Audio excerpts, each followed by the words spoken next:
Hello students, आज हम हमारे जो चैप्टर है सेल्फिश जायंट उसका सेकंड पार्ट पढ़ेंगे। फर्स्ट पार्ट में हमने क्या पढ़ा था कि एक जायंट है, एक दानव है, उसका गार्डन बहुत सुंदर था और वो किसी को भी उसके अंदर आने नहीं देता था। जब वो अपने फ्रेंड के यहाँ से 7 साल बाद लौटा तो उसने कुछ बच्चों को अपने गार्डन में खेलते हुए देखा, तो उसने उन लोगों को वहाँ से भगा दिया और एक पूरे गार्डन के पास में वॉल खड़ी कर दी और वहाँ पर एक नोटिस बोर्ड भी लगा दिया। इसी कारण उसके जो गार्डन में है कोई भी सीज़न एंटर नहीं कर रहा था। पूरी सिटी में सीज़न एंटर कर रहे थे लेकिन उसके गार्डन में एंटर नहीं कर रहे थे। तो आज हम उसका आगे का पार्ट पढ़ रहे हैं। इसमें हम क्या पढ़ने वाले हैं? To celebrate the return of the children, trees covered themselves with birds and blossoms. इसमें हम पढ़ने वाले हैं कि वो बच्चों के वापस आने को सेलिब्रेट करना, ट्रीज जो है वो पूरे फूलों से और बर्ड्स से और फलों से लदे हुए हैं। ये सब हम इसमें पढ़ने वाले हैं।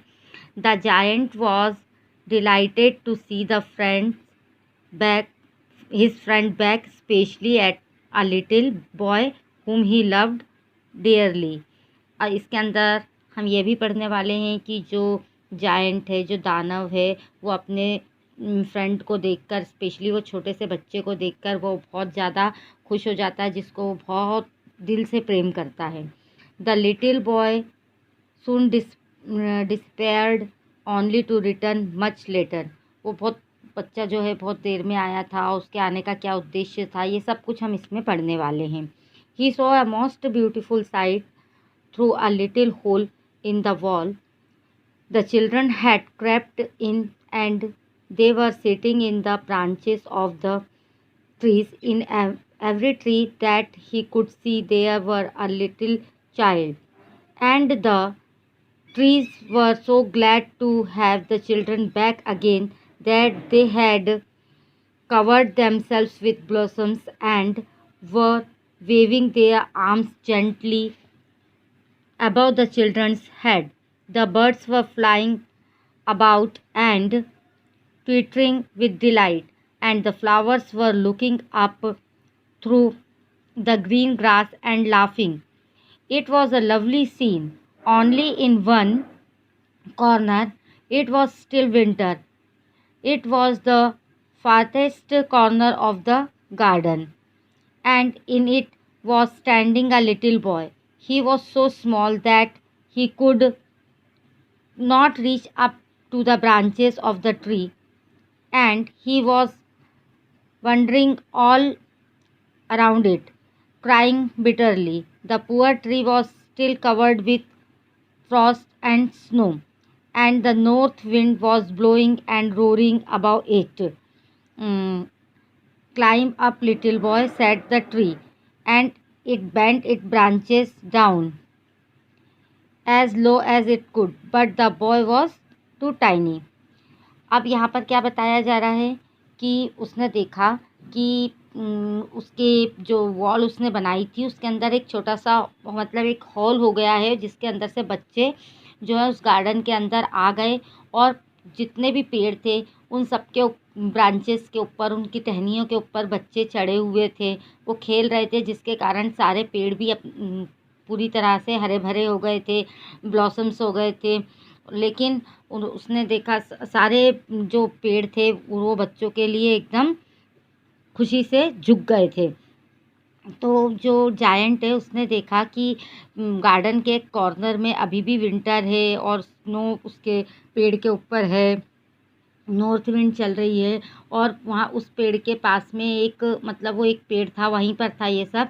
उस पेड़ के पास में एक छोटा सा बच्चा खड़ा हुआ है और जो पेड़ है उसने अपनी टहनियाँ थोड़ी नीची भी कर दी और बोला कि उस बच्चे से बोलता है वो पेड़ की उसके ऊपर क्लाइंब करो, चढ़ो। लेकिन वो बच्चा बहुत ज़्यादा छोटा रहता है, वो उस पेड़ के ऊपर, उस पेड़ की टहनी के ऊपर नहीं चढ़ पाता है। And the giant heart melted as he looked out. How selfish I have been, he said. Now I know why the spring would not come here. I will put that poor little boy on the top of the tree, and then I will knock down the wall, and my garden shall be the children's playground forever and ever. He was really very sorry for what he had done. अब जो giant है उसका जो दिल है वो पिघल जाता है। वो फिर सोचता है कि वो कितना सेल्फिश था, मतलब वो कितना स्वार्थी था। उस अपने जो उसने किया था, जो दीवार बनाई थी, बच्चों को नहीं आने दे रहा था, तब उसकी समझ में आ जाता है कि स्प्रिंग इसीलिए उसके गार्डन में नहीं आया था। फिर वो बोलता है कि वो उस छोटे बच्चे को जो छोटा बच्चा जो पेड़ की टहनी पे नहीं चढ़ पा रहा था, उसके लिए बोलता है कि वो उस बच्चे को पेड़ के ऊपर चढ़ाएगा और उसके बाद में जो उसने दीवार बनाई थी उसको वो तोड़ देगा। और फिर वो बोलता है कि ये जो गार्डन है ये अब बच्चों का प्लेग्राउंड है हमेशा हमेशा के लिए। और वो बहुत ज़्यादा सॉरी फील करता है जो भी काम उसने किया था उसके लिए। मतलब उसको बहुत दुख होता है जो भी उसने किया था, बच्चों के साथ में व्यवहार किया था, उसके लिए वो बहुत सॉरी फील करता है। So he crept downstairs and open the front door quite softly and went out into the garden. But when the children saw him, they were so frightened and they all ran away, and the garden became winter again. Only the little boy did not run, for his eyes were so full of tears that he did not see the giant coming. And the giant stole up behind him and took him gently in his hands and put him up into the tree. And the tree broke at once into blossoms, and the birds came and sang on it. And the little boy stretched out his two arms and flirting them around the giant's neck and kissed him. And the other children, when they saw that the giant was not wicked and any longer, came running. मतलब यहाँ पर वो क्या बता रहे हैं कि वो अपनी सीढ़ियों से उतर कर आता है, अपना जो उसका दरवाज़ा है उसको धीरे से खोलता है और वो बाहर आता है। जैसे ही वो बाहर आता है बच्चे उसको देखकर डर जाते हैं और वहाँ से भाग जाते हैं, और जो गार्डन है उसमें वापस से विंटर आ जाता है। सिर्फ वो जो छोटा सा बच्चा था वो नहीं दौड़ता है, उसकी आंखों में आंसू भरे होते हैं तो वो देख भी नहीं पाता है कि जो दाना है वो वहाँ पर आ गया है। लेकिन वो आता है धीरे से, अपने बाहों में उसको उठाता है उस छोटे बच्चे को और पेड़ के ऊपर चढ़ा देता है, जिससे वो पेड़ वापस से मतलब वो पेड़ हरा भरा हो जाता है, ब्लॉसम्स हो जाते हैं, उसमें फूल पत्तियाँ उग जाती हैं। और वो है ना जो जायंट है उसके गले में ऐसे बाहें डालकर उसको किस करता है। जब सारे बच्चे ये देखते हैं तो वो लोग वहाँ पर वापस आ जाते हैं। वो देखते हैं कि जायंट ने उस बच्चे को पेड़ के ऊपर चढ़ाया है, मतलब किसी को उस बच्चे को डांटा नहीं है, इसलिए वो लोग बच्चे जो हैं वो वापस से उस गार्डन में आ जाते हैं। And with them came the spring, और उनके साथ में ही स्प्रिंग भी उस गार्डन में आ जाता है। It is your garden now little children. फिर वो जो जायंट है वो सेड द जायंट, वो जायंट जो है वो बोलता है कि ये अब तुम्हारा ही गार्डन है बच्चों, छोटे बच्चों, ऐसा करके वो बोलता है। And he took a great axe and knocked down the wall, and when the people were going to market at 12 o'clock they found the giant playing with the children in the most beautiful garden they had ever seen. और वो है ना बच्चों से बोलता है कि ये तुम्हारा ही गार्डन है। उसके बाद वो एक कुल्हाड़ी लेता है और उससे पूरी दीवार को वो तोड़ देता है जो उसने बनाई होती है, और वो बच्चों के साथ में खेलने लगता है। जब लोग दोपहर के समय 12 बजे के समय बाज़ार जा रहे होते हैं तो वो देखते हैं कि जो जायंट है वो बच्चों के साथ में खेल रहा है अपने ब्यूटीफुल गार्डन में, जैसा ब्यूटीफुल गार्डन उन्होंने कभी नहीं देखा था। All day long they played, and in the evening they came to the giant to bid him goodbye. पूरे दिन बच्चे जो है वहाँ पर खेलते थे और शाम के समय उसको दानव को जायंट को गुड बाय कहकर वो चले जाते थे। But where is your little companion he said. तो जो जायंट है वो बोलता है कि वो तुम्हारा छोटा साथी कहाँ है। The boy I put into the tree, जिसको मैंने पेड़ के ऊपर चढ़ाया था. The giant loved him the best because he had kissed him. जो जाइंट था वो उसको बहुत ज़्यादा लव करता था, बहुत ज़्यादा प्रेम करता था क्योंकि उसने उसको किस किया था. We don't know, answered the children. बच्चे बोलते हैं हमें नहीं पता. He has gone away. शायद वो चला गया है. You must tell him to be sure and come tomorrow, said the giant. तो जो जाइंट है, जो दानव है, वो बोलता है कि उसको बोलना कि वो कल भी आए. But the children said that they did not know where he lived. तो बच्चे बोलते हैं कि उनको नहीं पता है वो कहाँ रहता है. And had never seen him before. और उन्होंने उसको पहले कभी देखा भी नहीं है. And the giant felt very sad. इसकी वजह से वो बहुत दुखी हो जाता है giant. Every afternoon when school was over, the children came and played with the giant. हर दोपहर को बच्चे स्कूल के बाद जब स्कूल ख़त्म हो जाता था आते और जाइंट के साथ में खेलते थे.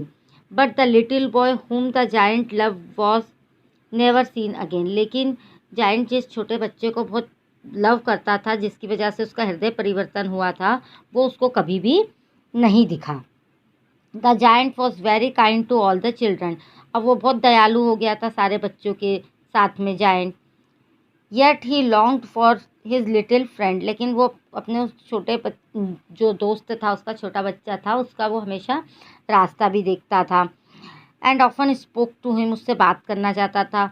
How I would like to see him, he used to say. मैं उससे कैसे मिल पाऊँगा, मैं उसको कैसे देख पाऊँगा, ऐसा भी वो कहता था. Years went by and the giant grew very old and feeble. समय बीतता गया, साल बीतते गए और जो जाइंट था वो जो है वो बहुत बूढ़ा हो गया था, बहुत कमज़ोर हो गया था. He could not play about any more, so he sat in a huge arm chair and watched the children eight there games and admired his garden.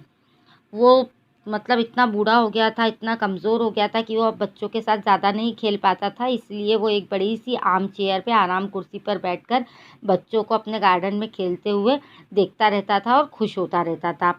I have many beautiful flowers, he said, but the children are the most beautiful flower of all. वो बोलता कि मेरे यहाँ पर बहुत सारे सुंदर फूल हैं, लेकिन बच्चों से ज़्यादा सुंदर फूल कोई और नहीं होते, ऐसा वो बोलता है. One winter morning he looked out of his window as he was dressing. He did not hate the winter now, for he knew that it was merely the spring asleep and that the flowers were resting. Suddenly he rubbed his eyes in wonder and looked. It certainly was a marvelous sight. In the farthest corner of the garden was a tree quite covered with lovely white blossoms. Its branches were golden and silver fruits hung down from them, and underneath it stood the little boy he had loved. अब एक सुबह जो था winter की morning, उसने अपनी खिड़की से बाहर देखा जब वो तैयार हो रहा रहता है. अब वो विंटर को बिल्कुल भी हेट नहीं करता था, बिल्कुल भी इससे नफ़रत नहीं करता था.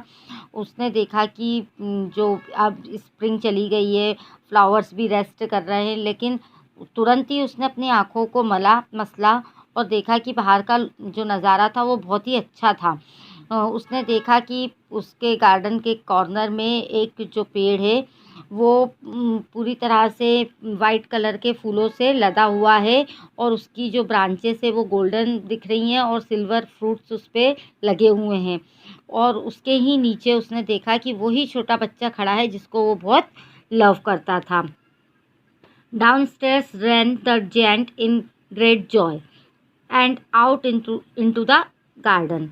खुशी के मारे वो अपनी सीढ़ियों से एकदम दौड़ता हुआ उतरता है और अपने गार्डन में जाता है. He hastened across the grass and came near to the child. वो सारे घास वगैरह सबको पार करके उस बच्चे के पास में पहुंच जाता है. And when he came quite close his face grew red with anger and he said, who had dared he wound thee, for on the palms of the child's hand were the prints of 2 nails, and the prints of 2 nails were on the little feet. वो उसका है ना, जब वो दौड़कर आता है तो वो उसके जब बिल्कुल पास में पहुंच जाता है, तब वो उसका जो चेहरा है वो गुस्से से लाल हो जाता है, क्योंकि उस बच्चे के हाथों में और पैरों में खरोंचें लगी हुई थी। जैसे कहीं से झाड़ी वगैरह में से निकलते हैं तो खरोंच लग जाती है ना, वैसी खरोंचें लगी थी। इससे उसको बहुत वो गुस्सा हो जाता है। Who had dared to wound thee? cried the giant. Tell me, that I may take my big sword and slay him. तुम्हें ये खरोच कैसे लगी, चोट कैसे लगी, किसने पहुंचाई? ऐसा जेंट चिल्लाकर बोलता है, कहता है कि मुझे बताओ, मैं उसको अपनी तलवार से मारूंगा। ऐसा करके वो बोलता है। Nay answered the child, but these are the wounds of love. तो वो बोलता है कि नहीं, ये जो खरोचे हैं ये प्रेम की हैं। ऐसा वो बोलता है। किसी ने भी उसको नहीं वो करा है, हर्ट नहीं किया है, किसी ने उसको वो खरोचे नहीं दिए हैं। वो तो प्यार की खरोचे, ऐसा बोलता है। Who art thou? said the giant, and a strange awe fell on him, and he knelt before the little child. और जो दानव है वो उसको तो उस बच्चे का बहुत इंतज़ार रहता ही है। तब वो उसके आगे एकदम से झुक जाता है, घुटनों के बल उसके सामने बैठ जाता है। And the child smiled on the giant. उससे पूछता है, तुम कहाँ थे इतने दिन, ये सब ऐसा सब पूछता है। And the child smiled on the giant and said to him, you let me play once in your garden. Today you shall come with me to my garden which is paradise. और बच्चा smile करता है और giant से बोलता है कि तुमने एक बार मुझे अपने गार्डन में खेलने दिया था, आज मैं तुम्हें लेने आया हूँ मेरे गार्डन में खेलने के लिए, जो कि पैराडाइज है। पैराडाइज मतलब कि हेवन। मतलब वो जो बच्चा था वो उसको लेने आया था और उसने बोला था आज तुम मेरे गार्डन में खेलना, जो कि पैराडाइज है। And when the children ran in the afternoon, they found the giant laying dead under the tree, all covered with white blossoms. और जब बच्चे दोपहर में खेलने के लिए आते हैं तो वो देखते हैं कि जो जायंट है वो पेड़ के नीचे मरा हुआ पड़ा है और उसके ऊपर वाइट कलर के पूरे जो फूल हैं वो डले हुए हैं। मतलब कहने का तात्पर्य क्या है, वो जो छोटा बच्चा था वो भगवान का एक दूत था, वो भगवान का एक रूप था जो उसे लेने के लिए आया था और वही उसका हृदय परिवर्तन भी करने के लिए आया था। सो स्टूडेंट्स, आई थिंक आपको स्टोरी समझ में आ गई होगी। Thank you.